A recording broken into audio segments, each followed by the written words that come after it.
Hello. So in honor of the cycles of the sun, the cycle of the new season birthing, cycles of the moon, and this week we're still in the thresholds of those events, the new moon and the vernal equinox. Also Monday was World Storytelling Day. So a story. So pause, gather yourself, get comfy, and settle in for this story, for these times, for this day, for now.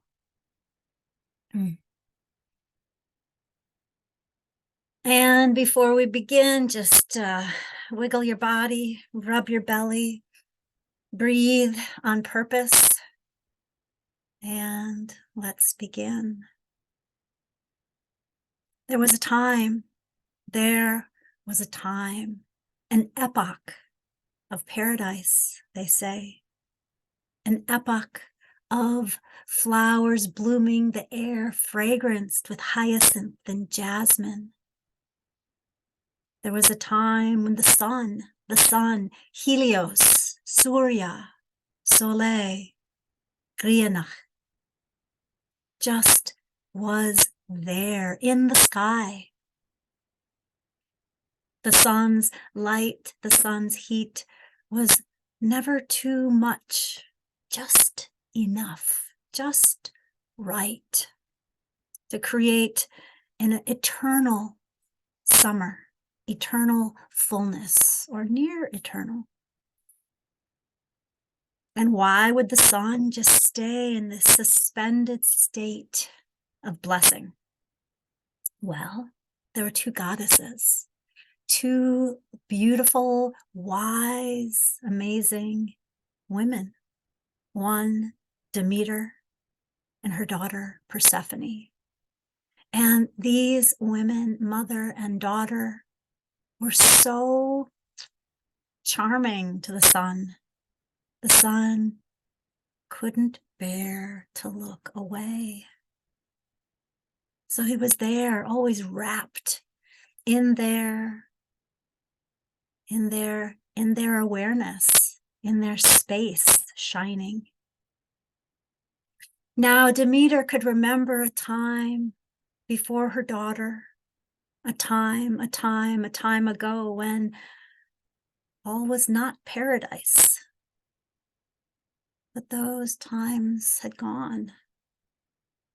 And in this place, there were no harsh words. Speech was sweet. Wisdom spilled. Interrelationships between humans and the more than human world was. Now, Persephone was at that age where, as a child, she had always stayed close to her mother's gown, stayed close to her lap. And she was beginning now, as she grew older, to go a little further, a little farther. And she had actually gone beyond the palace grounds, through the fields of wheat that Demeter grew, up through the forest, through the trees, to a glade. And this was her secret place. She was at that age, not quite girl, not quite woman, where she was keen to be alone with her own budding life. Now Demeter, tender wheat to be threshed, grain to be ground, flour to be made into bread. Bread is life. So this one day, after her beautiful Persephone had crossed into the realm of womanhood, as her daughter, she watched her daughter take more time for herself, leaving her mother's skirts. And so it is.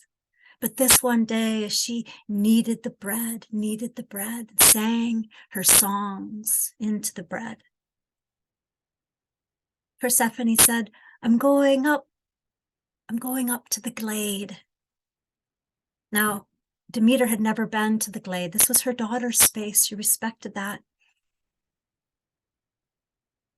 And Demeter dropped a kiss on her mother, or Persephone dropped a kiss on her mother's cheek and ran lickety-split out the hall.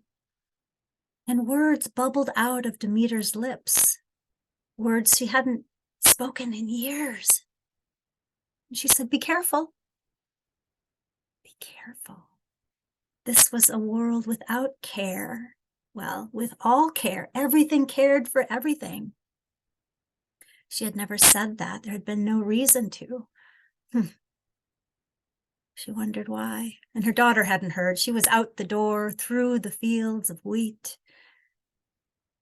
and clambering up the path through the forest, her glade. So Demeter carried on, kneading the bread, kneading the dough, baking the bread. And sometime later, everything grew very still. Now Persephone had come to her glade, and the sun was just gorgeous.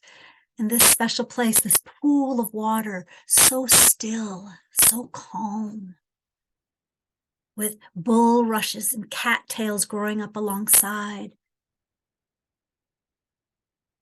dragonflies buzzing, bees humming. This was Persephone's wee place of paradise. Now some days she went up and she sat, resting her back against a great slab of granite. It was part of this mountain. And she just rested there, warming her body on the rock, the sun caressing her.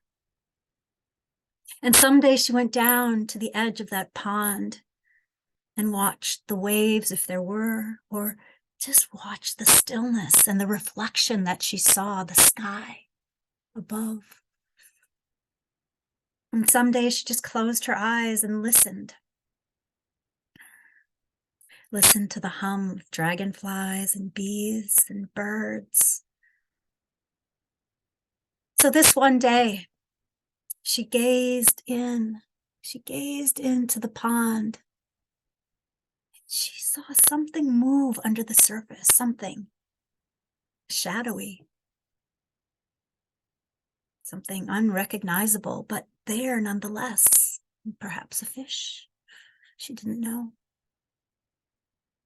And she gazed into the water and she saw her reflection. No longer a little girl. And she touched her lips and her eyes. And then she brought herself back from the edge of the pond to rest against that slab of granite and warm herself by the sun. Her eyes closed and she dozed.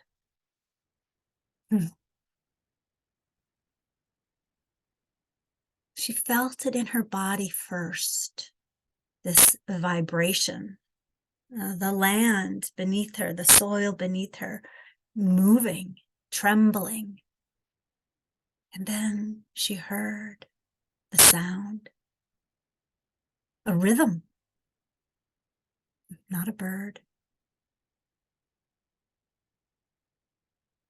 And she opened her eyes and she looked out across the glade, out further into the field.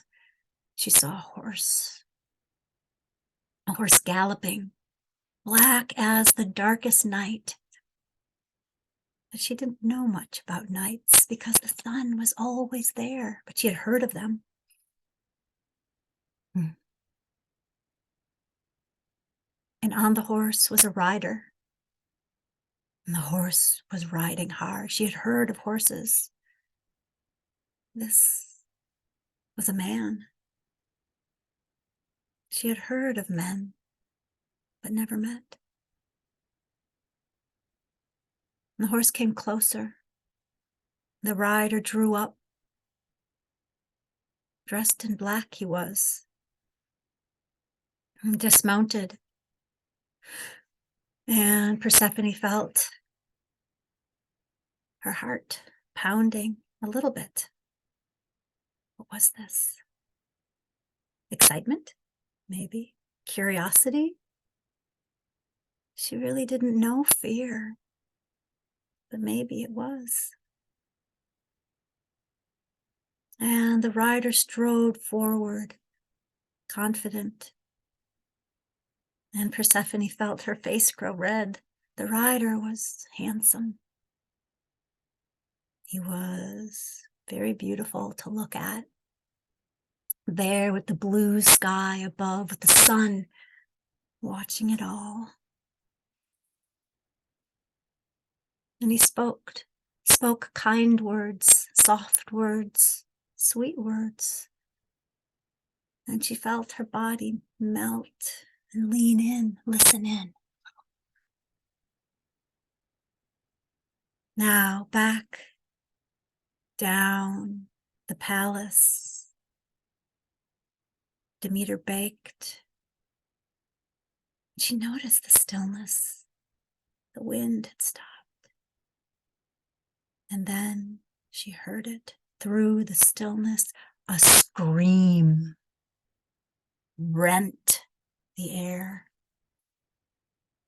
Immediately, Demeter knew this was her daughter's scream. Demeter ran out. She ran out through the fields of wheat, her body brushing through that goldenness. She found the path that led up into the cool shade of the forest, and further and farther she went, not knowing where to go, but something led her. The path opened to the glade she had heard her daughter tell about, the pool of water, the cattails, the dragonflies. But there was nobody here. Demeter, her heart pounding in her chest, looked and looked and looked, and there, in the soil, in the sandy soil, she saw there had been a scuffle. There were marks, feet, more than one, more than 2 feet. And there, discarded at the edge of the pond, she found her daughter's slipper.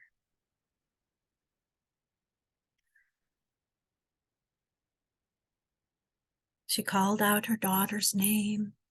Persephone. No answer. She picked up the slipper and tucked it in her pocket. And frantically she moved around the area, around that glade. She looked in the pond. What she could see. Now the look on her face was, so we can imagine, utter shock, dismay.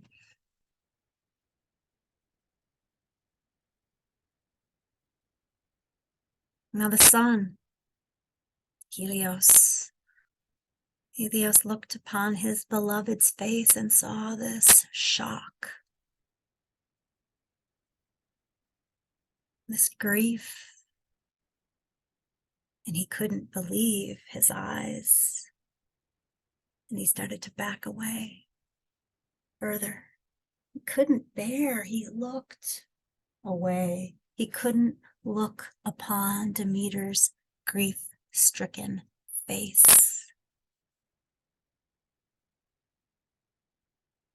Demeter turned and she went down the path, calling, screaming her daughter's name. As she moved through the forest, she didn't see the bright greens turn and fade, the leaves wither and brown. She didn't see how they began to release and fall.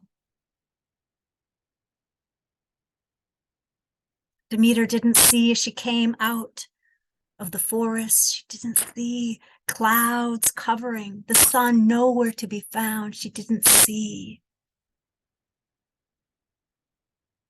the snow spiraling down. She certainly didn't feel the cold. So by the time she arrived at her door, there was a thin cloak of snow on the ground. She was oblivious. In she went, slamming the door. Her heart becoming ice. As snow piled up, and the wind blew, and the sun hid.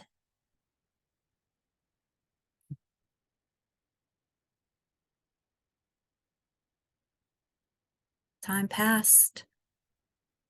Years? Centuries? We don't know. But Demeter stayed, doors shut, heart frozen. Till one day there was a knock on the door, bright and clear through that frigid air. Demeter answered the door, and who would be sitting there? Black of nose, bushy of tail, red of pelt, Fox. And Fox said, "Come with me. It's time." Now Demeter still had her daughter's slipper in her pocket. Her face was wet with tears. She did not grab a coat. She followed Fox. And Fox led her through the snow into the forest, eventually to a small hut. All around, birch and maple, spruce and pine. In the woods of the north.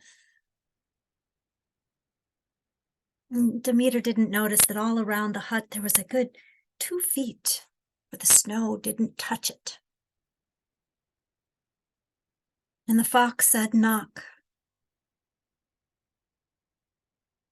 And so she did.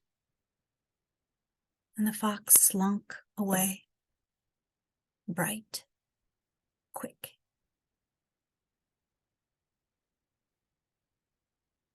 And Demeter heard shuffling on the other side of the door. She heard the door squeak, its rusty hinges singing open. And there in the door was old Baubo, nearly bald, bits of hair, tufts sprouting out, her face a map of wrinkles, her eyes so old, the universe shone in them. Her voice like a croak. Baubo said, "Come in." Demeter stumbled into the space. Baubo shut the door. Her bones clicked and clacked as she made her way across the room to the hearth. She pointed to a small table and a stool, and she said to Demeter, "Sit." From the hearth, she poured some brew in a pot into a mug and gave it to Demeter and said, "Drink." Demeter was under the spell of Baubo, so she drank. The liquid hot, salty, sweet. It burned and soothed. as it moved down into her belly.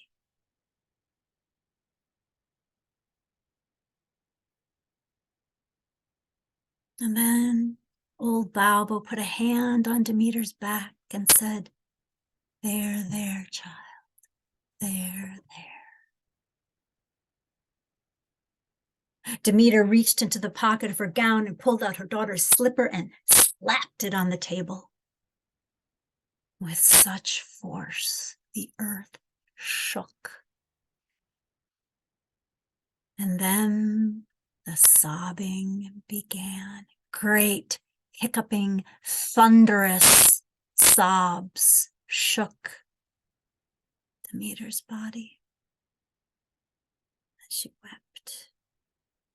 And she wept and she howled. All that grief out.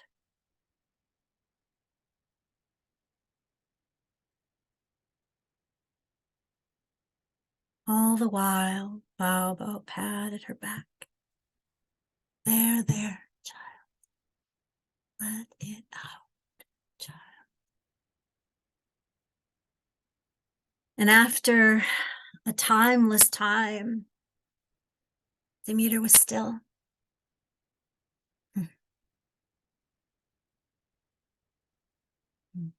She could smell that pot of tea or whatever it was she drank bubbling on the fire. And she looked around the space, seeing it now really for the first time. Simple. Shelves, the hearth, the table, the stools, cupboards. And then there in one of the corners stood Bear. Great. Black Bear. Mother Bear. And Bear stood. Demeter kind of rubbed her eyes, and is that a bear in the shadows I see? It was. And the bear winked.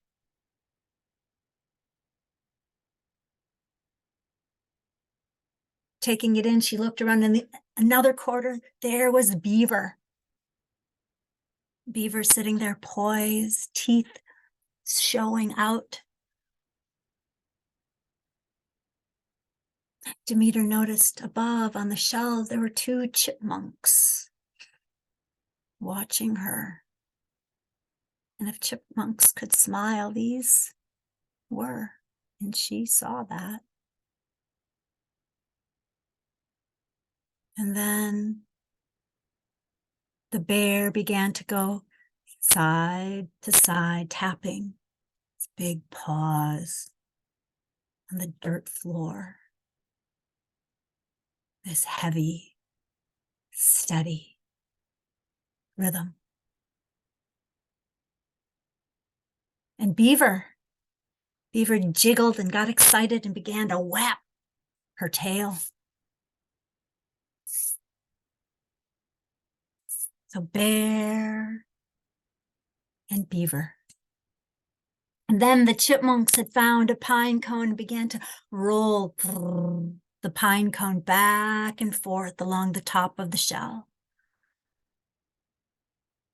And so in the space of Baubo's hut, this music, this rhythm began, this wild beat. And old Baubo herself began to shake her hips side to side, as lithe as a dancer. She whooped and called out, she sang and trilled. Ow! She howled and she began to dance. Her breasts hanging to her belly began to swing back and forth. Her shoulders arched. She reached and she stomped and she danced. And there was heat in that hut.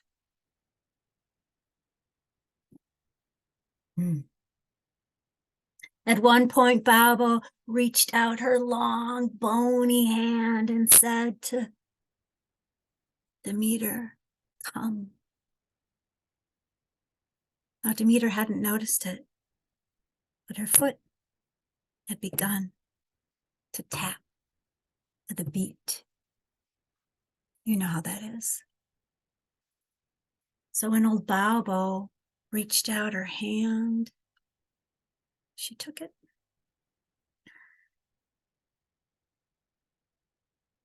And she stood. And her body began to move and sway and dance. And the two women whipped it up in that space with Bear and Beaver and those chipmunks. In the distance, in the forest, Fox was jiving down. There was howling and whooping and screeching as these women danced a dance of all dances.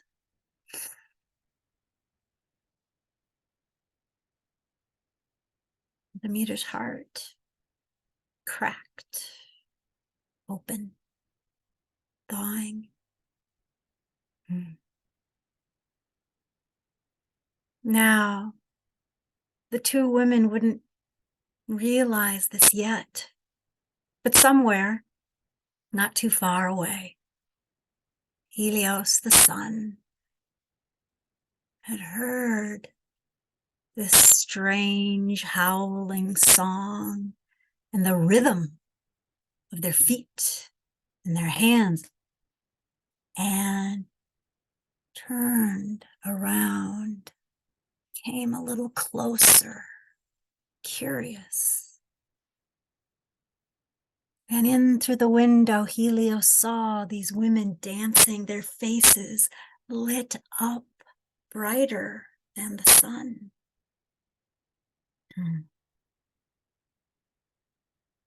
Now old Baubo, lifting her skirts, swinging her hips, and Demeter, lost in the heat of the dance of her body, howling out her grief. Joyously. They wouldn't hear outside the hut the drip, drip, drip. They wouldn't hear water coming, the melt happening in the frozen forest. But soon enough, they would know. They wouldn't know that through the forest and up a path to a glade, there was a pond thawing. And the sun was beaming, warming up that slab of granite. And they wouldn't hear it, but they would soon know. That granite slab began to creak and shift and open. And out from that portal, a hand, white, without sun, but alive. An arm would reach out of that space from the great below, coming out into the sun.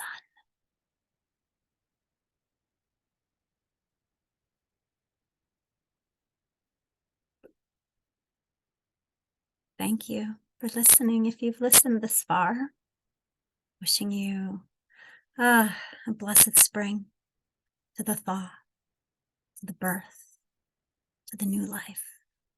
That's it.